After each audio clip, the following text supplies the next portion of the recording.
siya ng kahit anong sasakyan.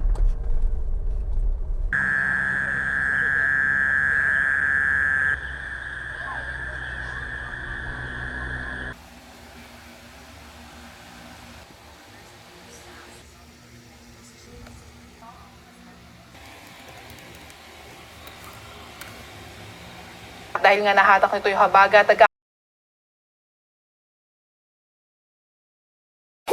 Pack of dreams, let's hit the road. Where the wild winds always blow. Campfire nights, sunrise glow. Explore with Jason. Let's go! Let's go! Explore with Jason. Let's go! Let's go! Pack of dreams, let's hit the road. Hi guys, so welcome sa episode 14. So tayo ay magka-camping ulit. So full pack yung gamit natin. So tayo ay pupunta ngayon sa Tuba Benguet sa HD Mountain View. Pero mamimili muna tayo ng mga gamit natin or pagkain natin. So tara. So guys, mag-ano tayo ngayon, Tuba Benguet. Buti na lang natuloy tayo sa Benguet. Hindi nga lang sa Atok kasi hindi talaga kaya. Pero at least sa Baguio pa din, sa Tuba Benguet.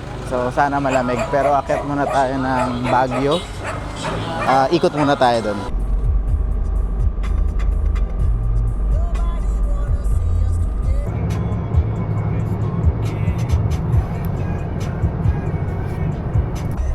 So guys, nasa ano na tayo? Nasa Tipelex na tayo. Supposedly dapat 'di ba sa Atok tayo ngayon. Kaso since 3 araw umuulan, so hindi talaga siya safe. Buti na lang available sa HD Mountain View. So dito pa rin naman tayo sa Benguet, pero sa ano lang, sa Tuba Benguet.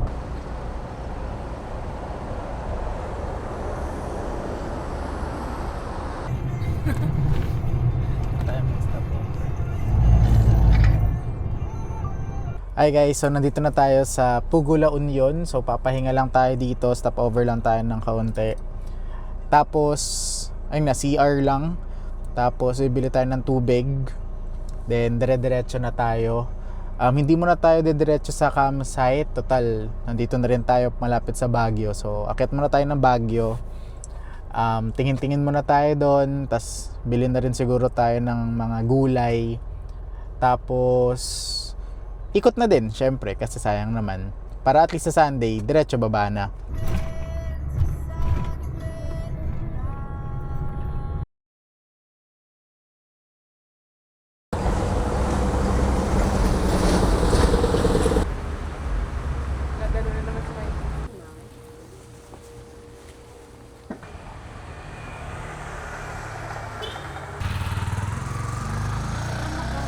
So guys, change of plans tayo. Sobrang traffic paakit sa Baguio. Hindi na namin nakunan pero ang dami nang nasiraan. Saka daming amoy clutch.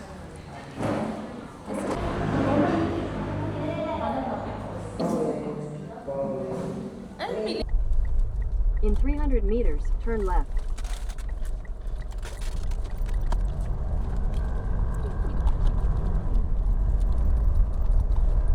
Dito uwi pa rin siya pala. Doon yata yung one lane dyan. Turn left. In 300 meters, turn left. Dito yung sana wala tayong makasalubong.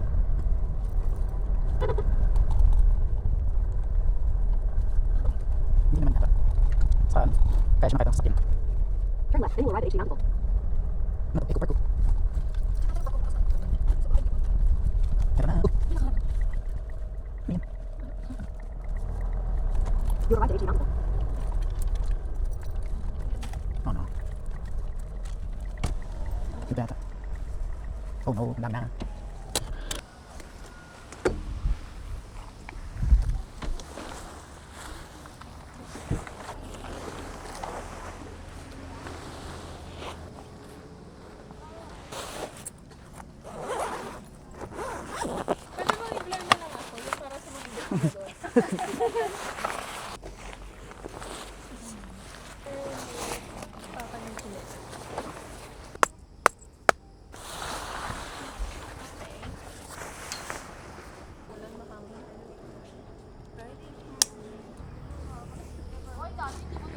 guys, so merong nabili si Mikey na bagong table sa tent. Mamaya ako na itutour sa tent.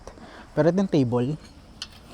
So, i-assemble natin siya ngayon. So, diba before, yung kulay itim na mahaba, yung meron tayo. Ngayon, this time, ito siya. Simple lang naman siyang i-assemble actually. Then, like, ganito. Yan. Tapos, ilalagay mo yung pinaka-table niya.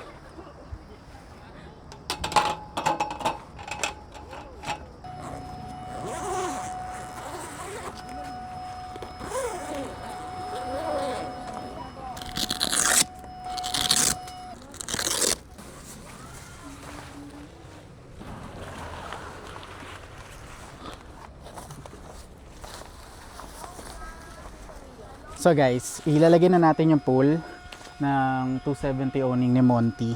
Napilit natin siyang malagay.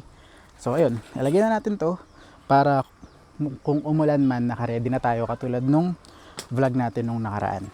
So nalagay ko na yung isa sa likod, yung dito naman, para sure na stable siya. Tapos, since lagyan na natin yung pole, so gagawin ulit natin katulad ng ginawa natin nung nakaraan, no? Lagyan ulit natin ng mga guidelines to para mahatak ulit siya. So kukuha lang ako nung guidelines natin. So guys, nakuha ko na yung guidelines. So katulad ng mga nakaraang vlog, itatali ulit natin siya para magkaroon tayo ng daluyan ng tubig para hindi maipon dito sa owning natin. Natali natin siya, din ito yung pegs. So, hatakan lang ulit natin siya ng ganyan. Yan. So, okay na yung isa nating guideline. So, doon tayo sa next. Yun pala guys, meron tayong bagong martilyo. Mas okay siya kaysa doon sa huling ginagamit natin. So guys, ang next kong gagawin ay i-assemble ko na yung ating kitchen area. So, nag-decide ako na ito na lang yung kitchen area natin. Tapos yung nandun is more on tambayan lang siya. So syempre, yung kitchen area natin, ito ulit siya. So assemble na natin.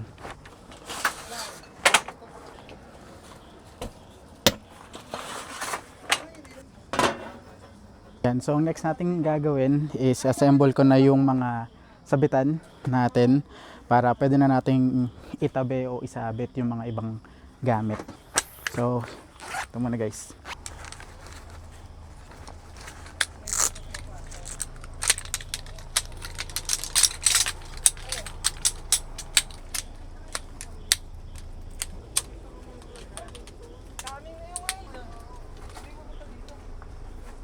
Hi guys. So itutour ko dapat kayo sa labas pero binagyo na kami. So sa loob na lang muna. So naramdaman ko yun So si Mickey, si Kate. So itutour ko kayo ngayon sa loob ng tent namin. Ayan, binabagyo na kami. Pero kinakaya naman so far ng tent namin. So itutour ko na kayo sa loob ng tent namin.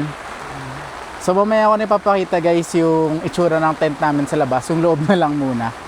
So syempre nandyan ulit yung ating electric fan, dyan yung ating table. Tapos nandyan si Kate, nandyan si Mikey. Tapos ito yung pagkain na binigay ni Justin. Thank you! Yan. Tapos ito, bago to guys, ito ay sofa bed. Yan. So dyan matutulog mamaya si Kate. Di ba ikaw? Ay ako ba? Tapos guys, medyo malaki yung biniling tent ni Mikey, nahirapan kaming lahat kanina. So ito, bagong inflatable bed na binili ni Mikey na, anong size nito? So king size. Tapos syempre yung ating electric fan na isa. And then dito nakalagay yung ating mga gadgets. So nandyan yung drone. Tapos yung phone, nandyan yung laptop. So hindi pa tayo makakalabas kasi nga bumabagyo sa labas. Ite-testing natin ngayon kung kaya ba ng tent na. So ito ay Nature Hike Village 13. So far lumalaban naman siya sa ulan. Sana magtuloy-tuloy na lumaban siya. So guys, tumila yung ulan. So pakita ko muna sa inyo yung itsura ng tent namin sa labas. Mamaya kasi biglang bumagyo ulit eh. So ito yung itsura niya sa labas guys. So of course si Monty. Tapos nilabas natin yung ano natin, yung ating 270 owning. Tapos ito yung bago nating tent, yung Nature Hike Village 13. So iikot ko kayo guys. Literal na iikot ko kayo sa setup namin. So ito siya.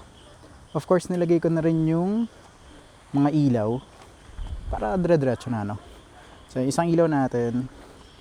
And then sinetup ko na dito yung ating kitchen area. Yan.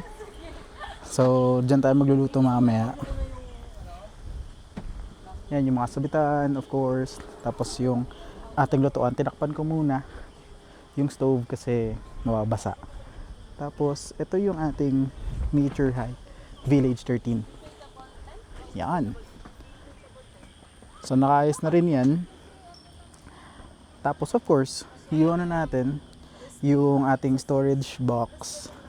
Then ito yung isang bago natin, yung table, yung kaninang pinakita ko sa inyo. Okay, tapos yung ilaw. Then syempre yung mga chairs.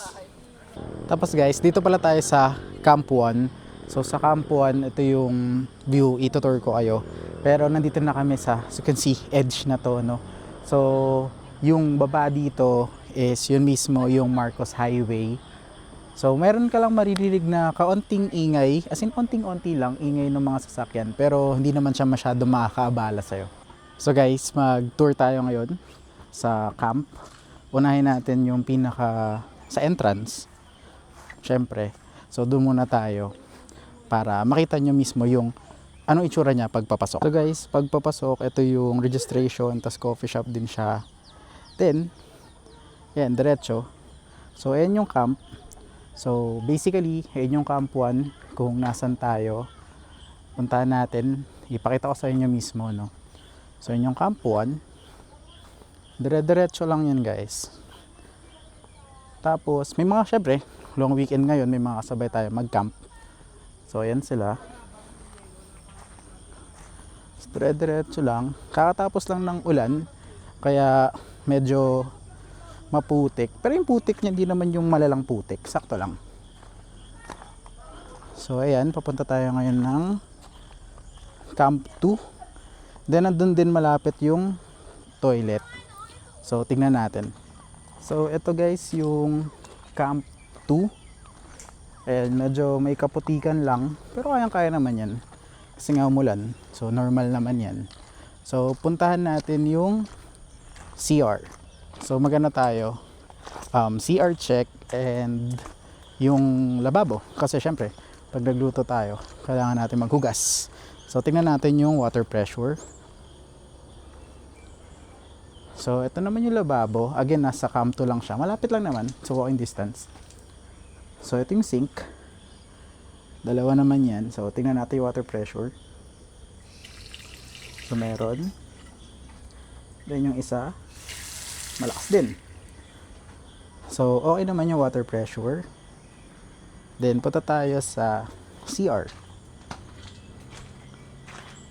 So, merong isa, dalawa, tatlo, and apat na CR. So, tingnan natin to. So, ito yung unang CR. Buksan natin. Pasok tayo. So, yan guys, oh. So, naka-tiles, malinis. Actually, maganda yung CR. Tapos, merong shower. Wala lang heater. Tapos, merong, of course, bidet. So, alam nyo na guys, pag may bidet check tayo. Bidet check. Yun, malakas. So, in terms of flash, tingnan lang natin. Yan. Nagka-flash din siya. So, yun guys. So far, yung CR naman nila is malinis. Saka malakas yung pressure. So, same lang naman dito. So, same yung CR dito. Then, same din yung CR dito. So, in terms of comfort room, okay yung comfort room. Malinis. May bidet. Then, may flash. So, okay na okay siya. So, check pa natin yung papunta sa Camp 3. So maglalakad tayo ngayon guys mula sa CR. Walking distance lang naman lahat syempre. So punta lang tayong Camp 3. Danahan lang tayo dahil ulan lang. So medyo baka madulas. Hindi ko lang sure kung merong nagka-camp or nag-pitch dito sa Camp 3. Kasi kanina lahat doon sa baba. So nandito tayo sa Camp 3. Walang nag-tent pitch dito sa Camp 3. Ayan. Pero meron din dong parang lababo. Yan. So check natin yung CR. Check natin yung CR ng Camp 3. Kung gumagana ba siya. So ito yung lababo dito sa Camp 3. Check natin yung water. Meron din. Meron din. So check natin yung CR. So plain pa lang siya dito. Wala pa siyang parang shower. Dito din wala pa. So most likely guys, dito sa Camp 3 siguro hindi pa ganun ka-establish yung CR. Pero malapit lang naman yung CR din dun sa pinakita kong CR earlier. So pwede naman lakarin. So not a big deal. Tapos ito yung daan papasok sa Camp 3 para may idea lang kayo. Yan siya. Kayang-kaya naman. Kahit anong sasakyan guys, kayang-kaya yan. So ngayon, balik na tayo sa camp natin or sa setup natin kasi medyo dumidilim ulit. Tinaas ko kasi yung owning natin kanina. Yung canopy ng tent. So baka biglang bumuhos. Hindi siya nakaayos masyado. So tara, balik na tayo. Yan no, so medyo makulimlim at nararamdaman ko na ang patak ng ulan. So kailangan natin makabalik agad. So far guys, malamig talaga. Kakatigil lang ulit ng ulan. Pero yung lamig niya, yung lamig ng Baguio. Yung hindi siya yung masakit sa balat. Yung masarap ganun na lamig. Tapos, yan, medyo kumulimlim na ulit. So ine-expect ko mamaya-maya uulan na naman. Pero so far, ang maganda dito sa Nature Hike Village 13 na tent natin is waterproof talaga siya. Hindi pumapasok yung yung ulan kasi kanina medyo malakas yung ulan eh. So okay naman siya so far. Take a breath, let the world slow down. Leave the noise behind this town.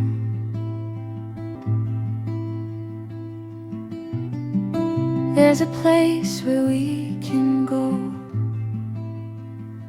Explore with Jason. So guys, tapos na kami kumain at maghugas at maligo. Currently binabagyo na kami. Ito rin nyo, ipapakinig ko sa inyo.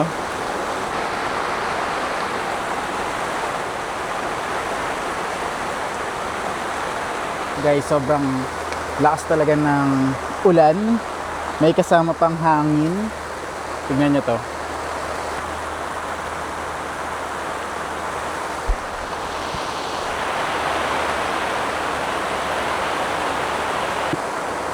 Though expected naman na to kasi nakalagay nga sa weather ay medyo uulan. Pero di ko expected na may kasamang hangin. Pero lumabas naman ako para i-check yung mga pegs sa yung mga guidelines. So okay naman. So puwapalag-palag sila. So sure ako magiging okay naman to. Tapos yung 270 owning ni Monty, okay naman din yung pagkakatali ng mga daluyan para hindi makaipon ng tubig. So ano naman siya, goods naman yan. No problem, ready. Morning guys. So agising lang natin. Punta muna tayo sa CR. Lamig. Good morning guys. So kaagising lang natin. Grabe, ang sarap ng tulog natin. Ngayon lang ulit tayo nakapag-camp ng ganto kalamig. Parang huling naramdaman ko to yung sa Banoy pa yata. Pero yung lamig kasi sa Banoy, kumbaga iba yung lamig dito talaga sa Benguet. So hindi naman siya freezing cold. Nung siya ko agabi parang 19 19 degrees. So, aircon levels. Pero ang sarap talaga. Tapos, normally, hindi ako nagigising ng ganito kaaga. 6:22 pa lang. Normally, hindi ako nagigising ng ganito kaaga pag sa camp. Kasi gusto ko magpahinga eh. Pero, ang ganda kasi talaga.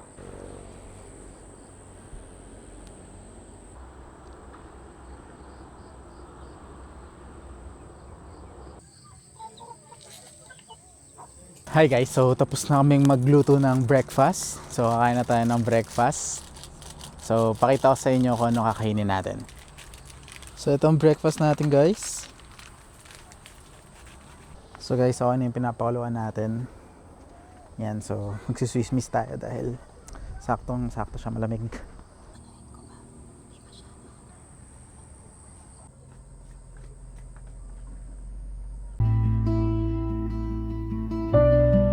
Every mile still feels the same. Explore with Jason. Come wander with me. Find a little peace. Feel wild and free. Under the sky, wherever we roam, nature reminds us this is home. So guys, katapos lang namin kumain ng breakfast.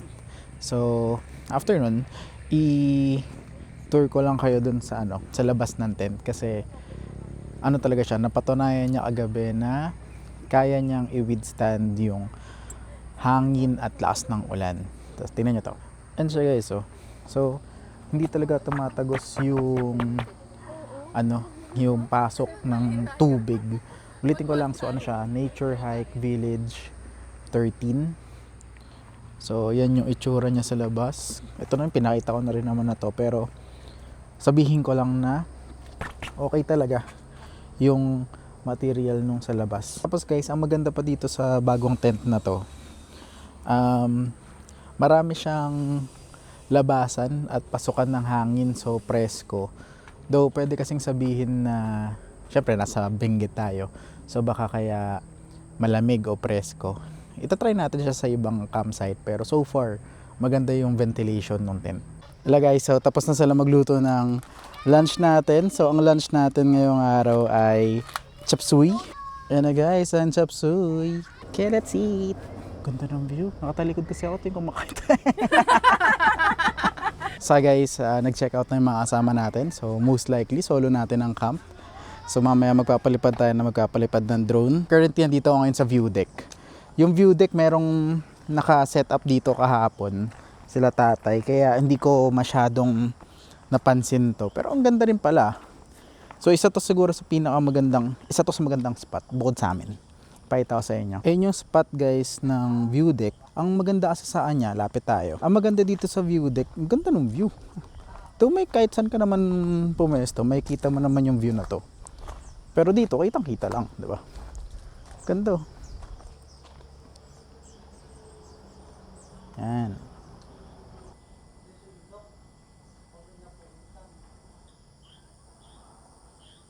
So sana guys, hindi masyadong umulan mamaya. Kasi tanggap ko namang uulan. Medyo madilim yung langit eh. Pero sana wag masyadong umulan para makapag-drone ulit tayo. Total, solo natin yung lugar, 'di ba? Para makapag-drone tayo na maayos.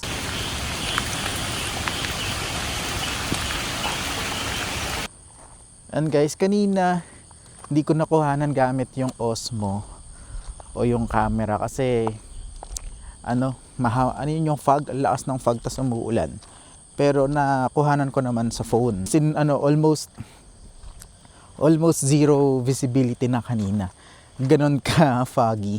Tas ang lamig niya. So ang sarap. So for me, sobrang worth it talaga yung pag-drive namin dito, pagpunta namin dito sa HD Mountain View kasi hindi ka madalas makakapag-camp na ma-fog, malamig, may signal.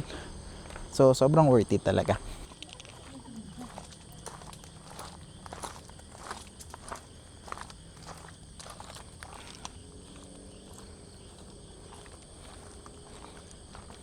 Hi guys, so kaagising lang natin, medyo late tayo nagising.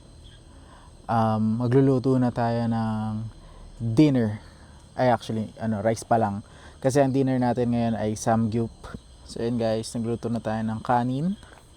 Pagkatapos nilipat natin yung lutuan sa unahan para doon tayo magluto ng samgyup.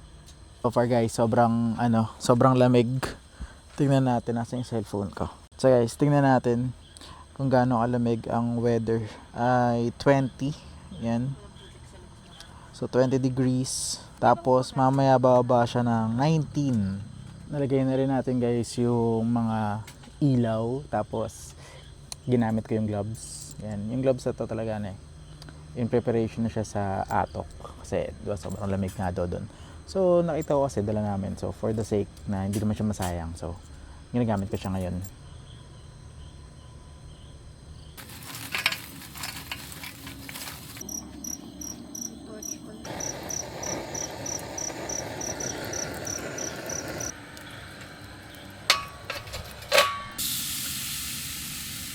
So guys, nag-start na tayo magluto ng dinner natin. So again, samgyup tayo ngayong gabi. Una na natin niluto yung ating pork or yung liempo. Pakita ko sa inyo. So ayan na yung liempo natin guys. Tapos, yung griller kasi natin, ewan ko kung na-feature ko na to before. Ito yung nalala nyo yung table doon sa natin, yung pinagpapatungan ng stove. So meron kasi yung parang connector. Ayan no. So ayan naman yung parang griller. So dyan natin siya ngayon niluluto. So ang dasal na lang natin ay sana wag munang umulan. Kung uulan man ay mamaya na lang pag natutulog na tayo. Wag muna ngayon kasi yung lutuan natin nasa labas ng canopy. So baka mabasa, sayang naman. Hi guys, good morning. So day 3 natin ngayon. Last day na natin. Actually nakapag-pack up na kami. Nakaligo na rin, nalagay na rin lahat ng gamit sa kotse. Yan. So hindi ko na nakunan kasi nagmamadali kami para baka kasi biglang bumagsak na naman yung ulan. Makulimlim. So pahirap na. So inagahan na namin.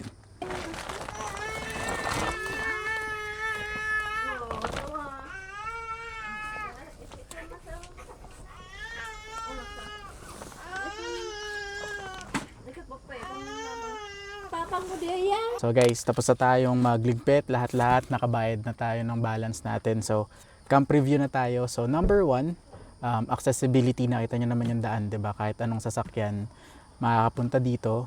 So points sila doon. Tapos guys, number 2, in terms of security, 24 hours naman dito sila kuya. So tas may gate din naman, so safe na safe kayo. So points ulit sila doon.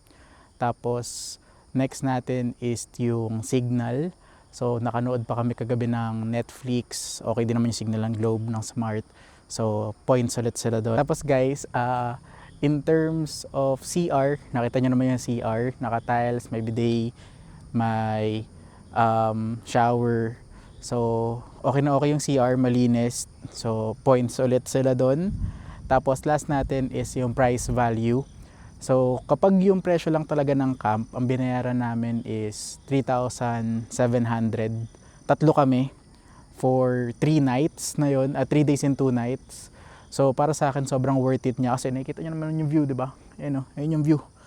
Tapos sobrang lamig pa niya. So sobrang okay talaga siya. So in short, ang nakuha ng HD Mountain View ay 5 out of 5. So make sure na bisitahin niyo to kung gusto niyo makaramdam ng lamig. Tapos nakita niyo naman 'di ba yung fog niya, sobrang okay. So worth it yung travel dito. So puntahan niyo siya. So guys, yun lang yung review natin. So see you next week. Tapos lagi yung tatandaan, gumala kayo para mabuhay. Pack of dreams, let's hit the road. Where the wild winds always blow. Campfire nights, sunrise glow. Explore with Jason. Let's go! Let's go! Explore with Jason. Let's go! Pack of dreams, let's hit the road.